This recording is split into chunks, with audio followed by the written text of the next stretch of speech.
இன்னைக்குப்பா நம்ம ஹெல்தியான பிரேக்ஃபாஸ்ட் செய்ய போறோம். இது வந்து உடம்புக்கு ரொம்ப நல்லது, வெயிட் லாஸ்க்கு ரொம்ப யூஸ்ஃபுல்லா இருக்கும். பாரம்பரியமான உளுந்தங்களி செய்ய போறோம். வாங்க எப்படி செய்யலாம்னு பார்ப்போம். இப்போ உளுந்தங்களிக்குரிய தேவையான பொருட்கள்: கருப்பு உளுந்து 1/4 கிலோ, கொஞ்சோண்டு தேங்காய், ஒரு 4 ஏலக்காய், ஒரு அளவுக்கு சின்ன அளவு சுக்கு. இப்போ நம்ம எப்படி செய்யலாம்னு பார்ப்போம் வாங்க. வந்து கருப்பு உளுந்தை நான் வாஷ் பண்ணியிருக்கேன்ப்பா. இப்போ அதை வந்து நம்ம வறுக்கிறோம். இது நான் வந்து 1/4 கிலோ அளவுக்கு எடுத்திருக்கேன். இது தாராளமாக 4 பேர் சாப்பிடலாம். நல்லா வறுக்கணும். இதை வந்துப்பா ஒரு 10 நிமிஷம் நல்லா அந்த பச்சை வாடை போகிற அளவுக்கு நமக்கு இந்த கருப்பு உளுந்தை நம்ம வறுத்துட்டோம். நல்லா இப்போ வறுத்தாச்சு. நம்மளுக்கு களி சாப்பிட்னா அந்த பச்சை வாடை தெரியக்கூடாதுல்ல, அதனால நம்ம இதை நல்லா வறுத்துருக்கோம். இது நல்லா வறுத்து வச்சுருந்த உளுந்து இருக்குல்லப்பா, ஆறிடுச்சு. இப்போ நம்ம இதை வந்து மிக்சியில் போட்டு பொடி திரிச்சுக்குவோம். இதை பொடியாக்கியாச்சு. இப்போ இதில் வந்து இந்த பொடியில் வந்து ஏலக்காய் 4, தேங்காய், இதை நீங்கள் துண்டு துண்டாக சிறுசு கட் பண்ணி போட்டுக்கோங்க. சுக்கு இதை வந்து கொஞ்சம் நீங்கள் தனியாக வச்சு அடித்து போட்டுக்கோங்க, இல்லாட்டா அந்த மிக்சி ஜாரோடைய பிளேடு கெட்டு போயிருப்பா. அப்போ தண்ணி ஊற்றி இப்போ திருப்பி அடிச்சுக்கோங்க. இப்போ இதை வந்து நல்லா நம்ம தண்ணி ஊற்றி, நீங்கள் அளவு பார்த்து தண்ணி ஊற்றி அடிச்சுக்கோங்க, சரிங்கப்பா? நல்லா தண்ணி ஊற்றி அடிச்சிருக்கேன். இந்த நல்லா தான் இருக்குது. இப்போ இதை வந்து நம்ம களி கிண்ட போகிறோம். களி கிண்டுறதுக்கான தண்ணி அளவு நம்ம 1.5 கிளாஸ் தண்ணி ஊற்றிருக்கோம்ப்பா. இப்போ தண்ணி கொஞ்சம் சூடாக இருக்குப்பா.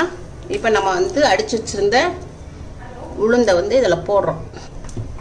இதை வந்து கைவிடாமல் நம்ம கிண்டணும்.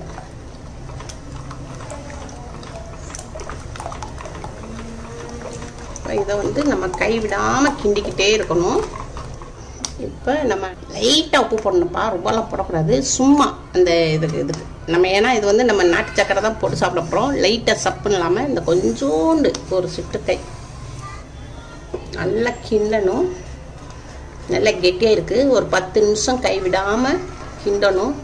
நல்லா கிண்டியாச்சு, நல்லா கெட்டியாயிடுச்சு. தண்ணியாக இருந்தது ஃபுல்லாக நல்லா கெட்டியாகி நல்லா வெந்துருச்சு.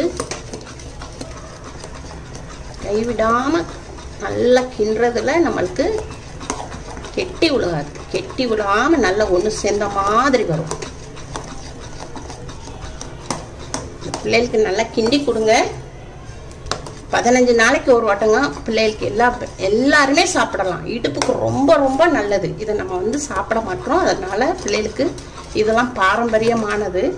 நல்லா கிண்டி கொடுத்தீங்கன்னா பிள்ளைகளுக்கு இடுப்பு கால் வலி இருக்காது, முட்டி வலி, இடுப்பு வலி அதெல்லாம் எதுவுமே வராது. பிள்ளைகளுக்கு இதை கிண்டி கொடுங்க. 15 நாளைக்கு ஒரு வட்டம்னாச்சும் பிள்ளைகளுக்கு காலையில் வெறும் வயிற்றுல காலையில் எந்திரிச்ச உடனே ஃபஸ்ட்டு டிஃபனாக கொடுங்க.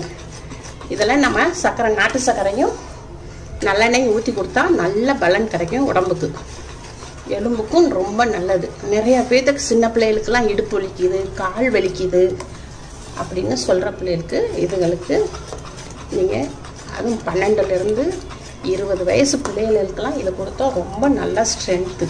நம்ம வந்து இப்போ நம்மளுக்கு வெந்துருச்சான்னு தெரியறதுக்கு நம்ம கையை வந்து தண்ணியில் முக்கி நம்ம இப்படி தொட்டு பார்க்கணும். நம்ம கையில் ஒட்டாமல் வரணும். ஒட்டாமல் வந்துச்சுன்னா நம்மளுக்கு வெந்துருச்சுன்னு அர்த்தம்.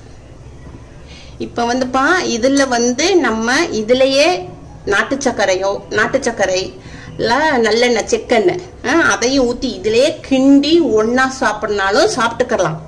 ஏன்னா ஒரு சிலருக்கு ரொம்ப பிடிக்கும். ஒரு சிலவங்களுக்கு சர்க்கரையும் எண்ணெய் கொஞ்சம் திகட்டுறதுனால நம்ம என்ன செய்கிறோம்னா பிளேட்டில் நம்ம போட்டு அதுக்கு மேலே எண்ணெயை ஊற்றி நம்ம சர்க்கரையும் போட்டு நம்ம அப்படி சாப்பிட்னாலும் சாப்பிட்டுக்கலாம்.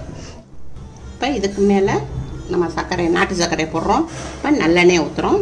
நம்மளுக்கு தேவையான அளவுக்கு நம்ம உடம்புக்கு தகுந்த மாதிரி நல்லெண்ணெய் ஊற்றிக்கலாம். இதை சுட சுட அப்படியே நீங்கள் காலையில் நீங்கள் ஒரு 7-8 மணிக்கு இதை நீங்கள் ஃபஸ்ட்டு இதை சாப்பிட்டீங்கன்னா உங்கள் உடம்புக்கு நல்ல ஹெல்தி, ஆரோக்கியமான பாரம்பரியமான உளுந்தங்களி ரெடி.